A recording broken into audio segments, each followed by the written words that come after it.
Alrighty. Hey, my name is Lee Matthew Jackson. How are you today? Let's have a conversation about working for free.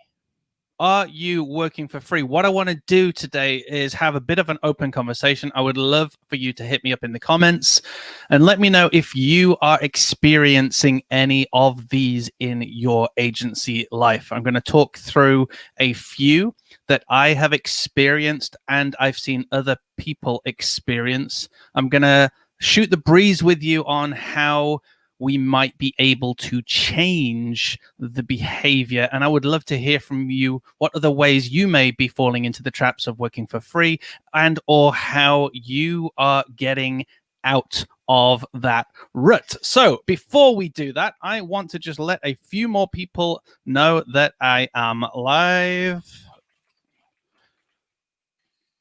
Come join. Right, cool. Facebook.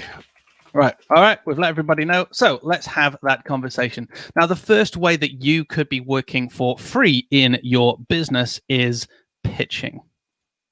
So what is pitching? Pitching is essentially when a tender or a competition comes out and a business will say, we are looking for a new brand for our company. We're looking for a new website. We're looking for X, Y, and Z. And they will do this as a pitched competition. That means they are expecting agencies like yourself to go ahead and do the design for completely free and present it to them. And if they think it's good enough, they may just choose you. Now, there's a big problem with that. You are putting in all of your resource, your design, and your talent for completely free on the hope that you might win the competition.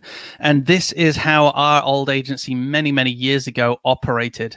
We operated on the premise that we would look for anyone who had pitch work. We would try and wow and bedazzle them with the custom work that we would create. And then we would still lose the pitch.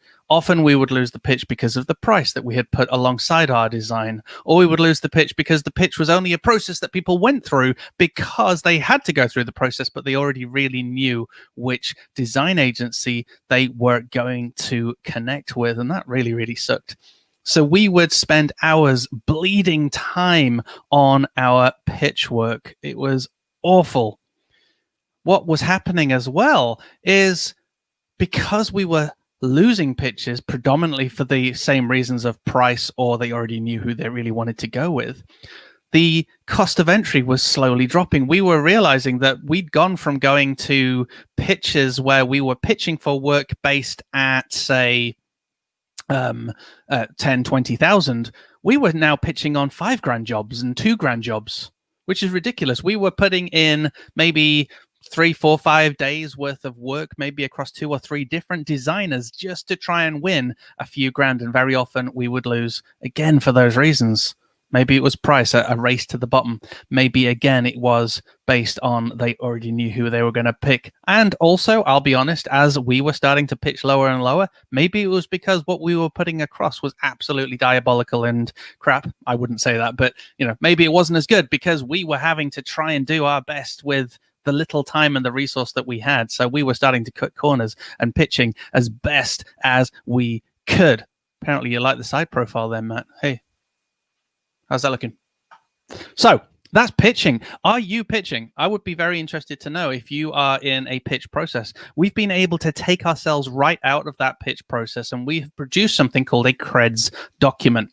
What we now do is we look for clients who are looking to work with an agency who specialize in their industry, who understand them, who know their problems, who have solutions, and who have worked with similar clients, who have got their creds to prove that they can do the job. This means we can show up and say, we have the creds, we have the experience, we have the testimonials. We can demonstrate to you that we have the ability to complete this job. Therefore, if you would like us to do this work, if you would like us to rebrand your business and build your website and do whatever it is that we are going to do with you, you will make that decision based on the invoice, the proposal, that we put forward, and based on the creds document that we provide. We will then start to design the moment there is cash in our bank account. So No longer do we go down that pitching process where we bleed ourselves for free in the hope that we might win something. Now we flip that on its head, and we will only work with clients who accept the way of working based on creds, based on your experience, based on your knowledge. And I would encourage you, if you are stuck in the pitch phase, I think they call it specking as well, maybe out in the States, I would absolutely encourage you to really draw a line. I know it's a hard process to get out of that because that's how you're used to generating leads. That's how you're used to generating the business, etc.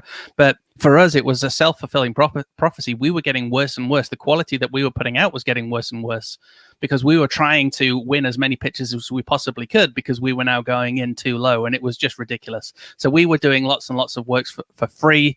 And getting nowhere. When we flipped that on its head, and that was a slow process over a few months, we had to unlearn a lot of bad habits, but we had to work out how are we now going to show up and find new clients and elevate ourselves and say, hey, we know what we're doing. Here's our creds. Here's all the amazing work that we've done. We can look after you. We understand your problems. We understand what you want to achieve. We can help you achieve it because, look, we achieved it for X and Y and Z, and we did this for A and B and C.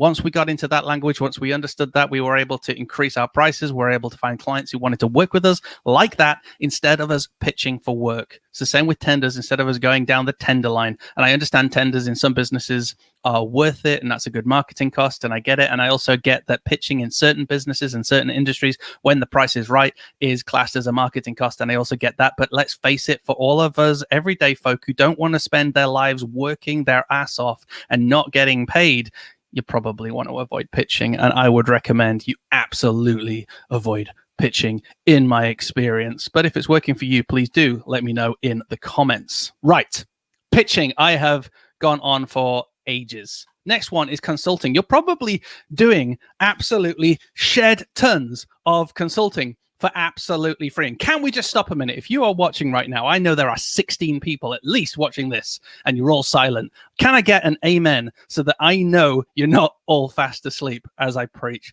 Right, consulting. You're probably, maybe not you, maybe you're totally got this nailed. I still haven't. Years in, I still do this. You're probably consulting for absolutely free. Think about it. How many calls do you get from potential clients? How long do you spend on the phone with those potential clients? How many questions do they ask? How many proposals, how many iterations of that proposal do you have to give? How much research do you have to do on their behalf to then continue to try and sell yourself into that business?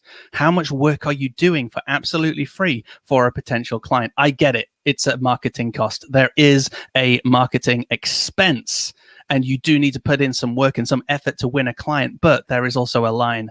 And when people continue to take advantage, when people continue to ask you for more and more information and to make you bleed for the potential business that they have to offer you, then there is a problem. You have become a free consultant at their beck and call whilst they wave a dangly carrot. And I speak from experience because we've done this so many times, including a massive food company who have the money, right?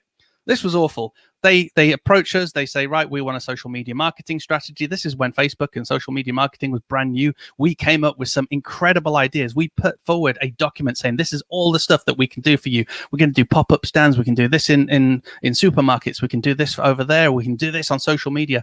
We spent days putting forward a proposal. We spent hours on the telephone answering questions and creating an entire marketing strategy that we would help carry out for them. And you know what they did? They said, thank you very much. You're too expensive. We're going to take all of this in-house. And they did everything that we came up with. And we didn't have the money to sue them. We didn't have any contracts with them to sue them, to have an argument with them, to chase them down, or to go and punch them in the face. I really wanted to do that. But that happens. This happens. You can accidentally end up consulting for free. You can end up giving the keys to the cupboard away instead of getting paid. And that's where we flip things on the head as a business as well. We now do paid discovery. I don't care how small the project is. We are going to engage now in paid discovery. You come to me with a problem. You say, hey, I want to create a new website. I want to do X. I want to do Y. Whatever that is.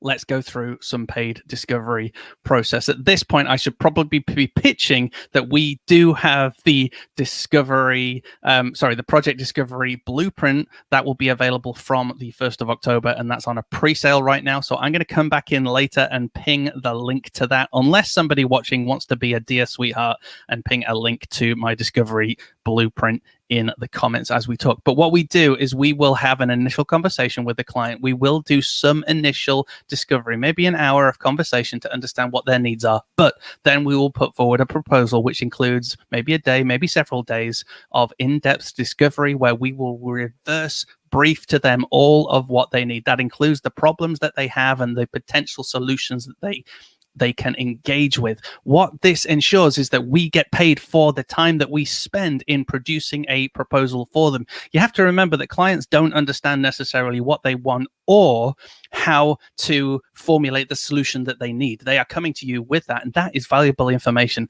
That is information that you have gleaned over the years of building websites or creating solutions or doing designs, whatever it is you've been doing.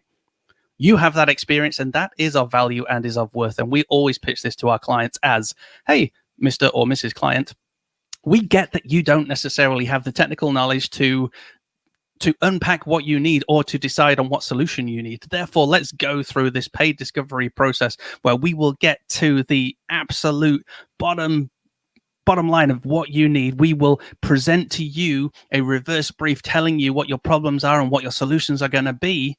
We will put that in such a way that you will know what to do next. We will also attach a proposal for what it would cost if you worked with us. But if you didn't want to work with us, that's fine. At the end of that paid discovery process, if you want to take all of that discovery away and take it to another agency and have them do it, that's also totally fine. The thing is, I've got paid now for that process. The client has seen the value in having an expert such as me and my business, helping them unpack what their needs are and helping them create a solid brief so that they can then do what they want with that. And I'll tell you, most circumstances, the client will then pay us to do the work, no matter what the price, because they've worked out, holy moly, these guys obviously know what they're doing, and they have absolutely nailed it in this reverse brief as to what we want and what we need. So we're going with them. That was another bit of a preach. I am appreciating all of these comments, but let's just show that up. It is agencytrailblazer.com/project-discovery-blueprint. I'm pretty sure I made a shorter URL, but just for speed, there you go. Thomas wants more pencil talk. You need to watch. If you just heard me say that, you need to watch yesterday's episode just so that you don't think this is like a bit weird. Just so you know. Let's carry on. We have talked about pitching. We've talked about consulting. Are you consulting for free? Next, are you doing loads of extra freebies? I still struggle with this. A client will approach us halfway through the project and they'll be like, can you just X, Y, and Z? Could we just tweak that? Could we just add this extra field? And you know what happens? You want to be nice. You want to be supportive. You want to do the work. You want to go above and beyond. You want to really please the client. But if you keep doing that, you're going to find yourself racking up loads and loads of free hours and creating yourself a potential problem for the future. Let me highlight that. Number one, all of that extra freebie work adds up. 10 minutes here, 15 minutes there. If you start to look at the amount of times you have said, yes, I will do that, you will start to recognize you are working hours extra on projects. Those are hours of value that you should be getting paid for. The second thing, though, about that is if you start adding a custom field here and a little tweak there and a little tweak there, it's going to kick you in the future because you've designed in advance through the discovery process a system that is going to work very specifically. If a client asks for a little tweak here and a little tweak there and you start doing it, especially as a freebie, it's going to potentially screw things up later on. And we've found ourselves creating complete monsters because we went off brief. We started to accept these little freebies because we thought we were helping out, and we then created a monster that was hard to control. What we now do is the exact same process. If somebody says to us, hey, can we tweak this and can we do that? We say no. We went through paid discovery. We said, this is what we're going to build. What we can do is do an updated discovery on a change control request. And we can then see, will your request affect the project? Will it affect the overall price? Will it affect anything else that's happening? Do we need to make any changes in our plans? Therefore, the word change control is your best friend. When a client comes to you and saying, can we make this tweak? It's either a change control, or if you know it's not going to affect the project, but you're still going to have to spend time on it, it's still going to be something that you would pull from the contingency fund, or you would, if they don't have a contingency fund, then you just tell them flat out, this is going to cost you X extra. There is a lot of money on the table for all of those freebies that you are doing, and there is a lot of pain in the future if you don't go through some form of change control process. All right, the last one, and this might hit home for some people, and I'm really, really sorry. I've done this as well, but you might be trying to create work. And this is something that I used to do a lot. In fact, we did it hundreds of times, especially in the events industry. When we didn't, we were just entering the events industry and we were trying to make a name for ourselves. And what we were doing was creating things for potential clients and showing it them in the hope that they would then say, wow, this is incredible that you've made this custom thing for us. And we want you to implement that now in our business. And we want to pay you loads of money and we want you to evolve it. We did this too many times. I actually employed someone as their full-time job at one point to continue to build out these mini microsites for all of these different businesses so that we could say, hey, look what we've made for you. Do you like it? Do you want to buy it? And we had absolutely no success with that strategy. The thing is, we were getting to those points of desperation where we were trying to work out, how are we going to create business? Maybe we should create all this stuff for free to really showcase how awesome we are and to encourage the client to buy. And that just didn't work. I go right back to, the pitching that we talked about earlier, where we say what we do now is we actually go in with established credentials. We go in with our creds docs. We go in with our testimonials, with our case studies, with our confidence, with our history, with our brand, with our focus, our experience, all of that sort of stuff. And we go in and we build relationships with the client. We engage them in something small like a discovery process, and then we build on to the bigger project. No more do we try and create work. If you have a conversation with a potential client or even just with a person, and then you see an idea in your head, and then you spend hours trying to create a mini website or a design or something to try and entice that person to buy, even when they've not even asked you to buy, then I'm afraid you're more than likely wasting your time, and you're also devaluing what you do. You devalue your talents and your skills because it becomes something that you can produce for free, and why the hell would the client even want to pay for it? They weren't looking for it, they weren't asking for it, and then you present it to them for something that you've spent time on, and as far as they're concerned, it should be free or extremely low cost. So I would challenge you, if you are doing this, it's a knife edge. It's a difficult place to be, and I would not encourage this. On the flip side, if it's working for your industry and you're sending people a design, it's templated, and you're taking maybe 2 seconds and you're selling them like hotcakes, hell, don't listen to me. That's amazing, and let us know in the comments. But for most creative people, and that's who our audience are, who are not using templates, who are bleeding themselves for this sort of process, please, look after yourself, look after your body, actually look at all the breadth of work that you've done in the past, create yourself some sort of creds document, create yourself some sort of system where you will go in as a confident designer, a confident developer, whatever your business is. Go in with confidence, go in with your creds, go in, with your big boy or girl pants on, whatever that looks like, and build relationships with people, show them how they are to work with you. You go in and wow them with your creds, and you build a relationship, and then you tell them how they are going to work with you. And that includes discovery processes, that includes change control requests, etc. And try and shy away from these processes of pitching for work and the race to the bottom and the poor quality that we were describing, that we were starting to put out because it was the race to the bottom on pricing, or giving away tons and tons of free consultancy or the keys to the cupboard before you've even been able to get an invoice out there, or doing all of those extra freebies that add up or create a world of pain for you, or trying to create work, to create opportunities by doing tons of work for people when there wasn't even an opportunity there. I would encourage you to stop. I can see that there have been a lot of comments, which is awesome. And we've had from Matt. Yes. Most excellent topic. Thank you, Matt. I agree. Roby says, camera 1, camera 2, camera 1, camera. I could do this all day. Camera 1. Absolutely. I like Lee's side profile. We've got an amen from Nick. I presume that was all the way through. We have another amen from Facebook user. Facebook user, you are awesome. I have no idea who you are. Lee says, great name. Amen from Lee. We have an amen from Roby. We've got Thomas, more pencil talk. Like I said, watch yesterday's episode. I'm not going to say anything more, but as wrong as that sounds, it's also very right. Blueprint, got to go ahead and check that. Thomas says, I hoped for a part 2 today on the pencil talk. Go and watch yesterday's. Away with all this business talk. Talk more about pencils and beard grooming. Amen to that. A pen to that. Sorry, says Lee. Confession. I did that too more than once. So I'm not sure what that confession is for, Tom, but if you could let us know, that would be phenomenal. And you have the gray hairs to prove your points. You're absolutely right, Facebook user. I tell the story a lot of the times. You see that computer behind me?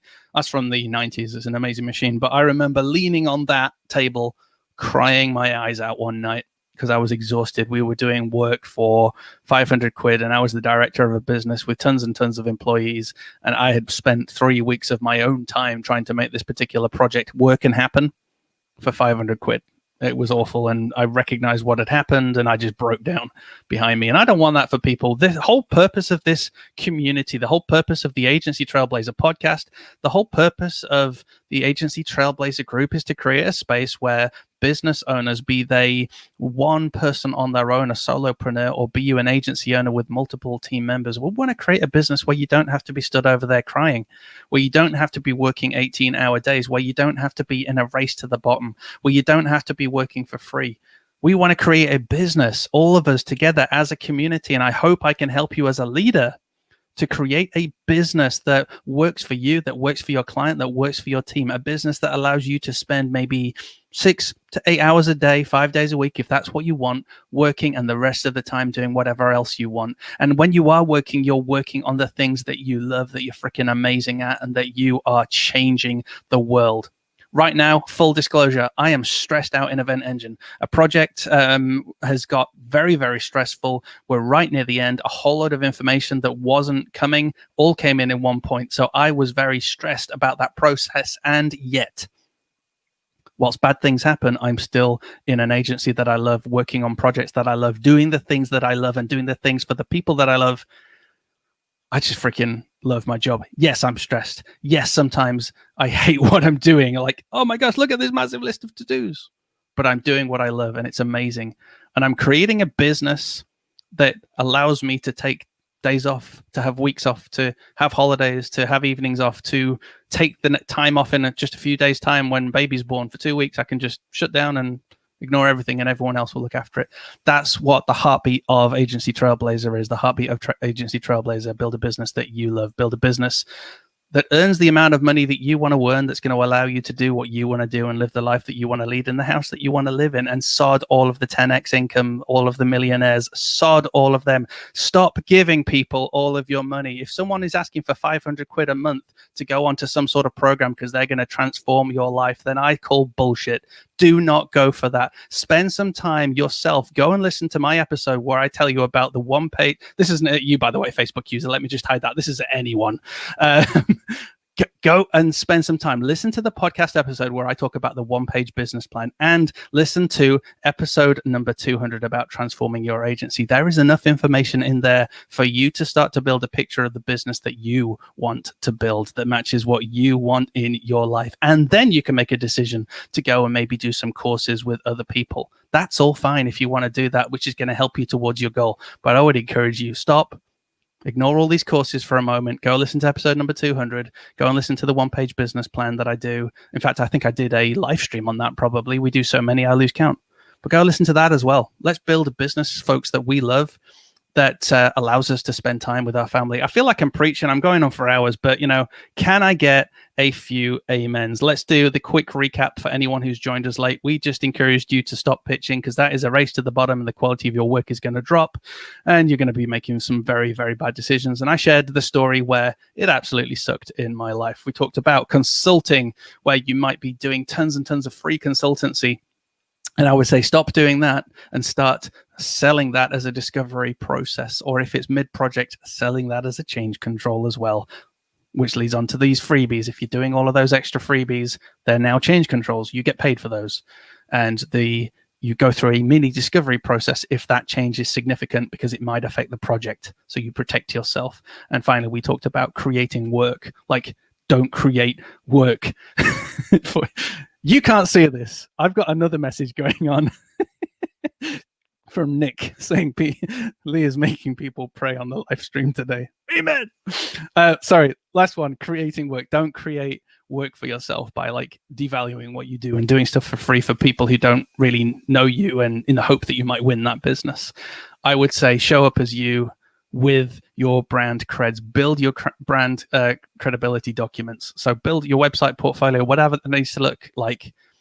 Build your testimonials up, your case studies up. Show that you have got the ability to do what you say you have got to do, and then go and build relationships with your target audience. Remember episode number 200? Listen to that. You can learn how to transform your agency. It's an old one, but it's a classic. We're nearly at episode 300 now, which is phenomenal. But go listen to that. Incredible episode. Go and check out the one-page business plan live stream that I did, leematthewjackson.com/live, or agencytrailblazer.com. We did a whole podcast on it as well.